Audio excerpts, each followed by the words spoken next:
add a calculated column named discount price equal to 90% of the original price। ठीक हो गया जी? कोई मुझे आसान अल्फाज में बता सकता है कि ये क्या चाह रहा है?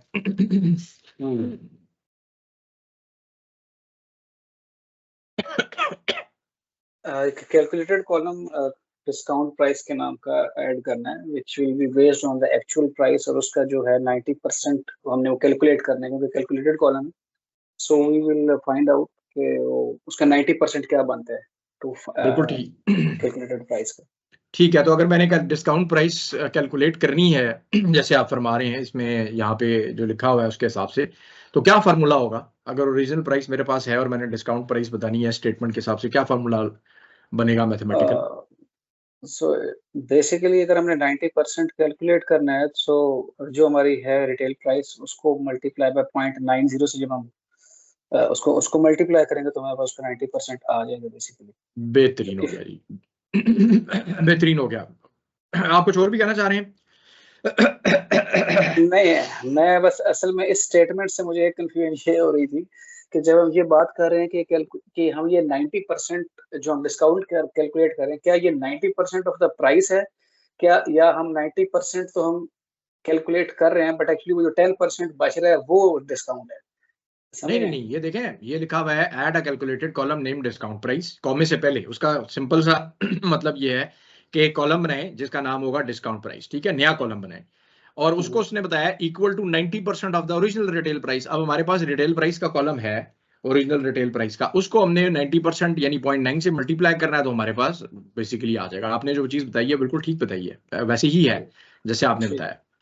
ठीक हो गया जी। तो हमारे पास कौन सा कॉलम है? हमारे पास प्रोडक्ट रिटेल प्राइस का कॉलम है। ये आपको नजर आ रहा है यहाँ पे प्रोडक्ट्स के टेबल में प्रोडक्ट रिटेल प्राइस का कॉलम है, और हमने क्योंकि कैलकुलेटेड कॉलम ऐड करना है, हमने इस कॉलम को भी रखना है, और हमने क्योंकि एक नया कॉलम ऐड करना है, तो हम पहले किधर जाएंगे जी?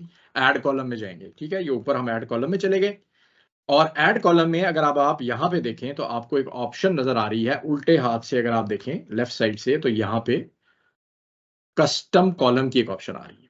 ठीक है जी, कस्टम कॉलम। तो मैं यहां पे जाऊंगा और मैं कस्टम कॉलम पे क्लिक करूंगा, और अगर आप क्लिक करने से पहले देखें तो ये वो कह रहा है कि यहाँ पे आप based on a custom formula. तो अभी तक हमने कहीं पे मैथमेटिकल फॉर्मूला नहीं किया था, हमने लॉजिकल फॉर्मूला तो कर लिया कंडीशनल कॉलम में कल, हमने मैथमेटिकल फॉर्मूला अभी तक नहीं किया था। तो यहां पर अब आप जाएं अगर कस्टम कॉलम में, तो कोई भी मैथमेटिकल फॉर्मूला आप जो है वो यहां पर लगा सकते हैं।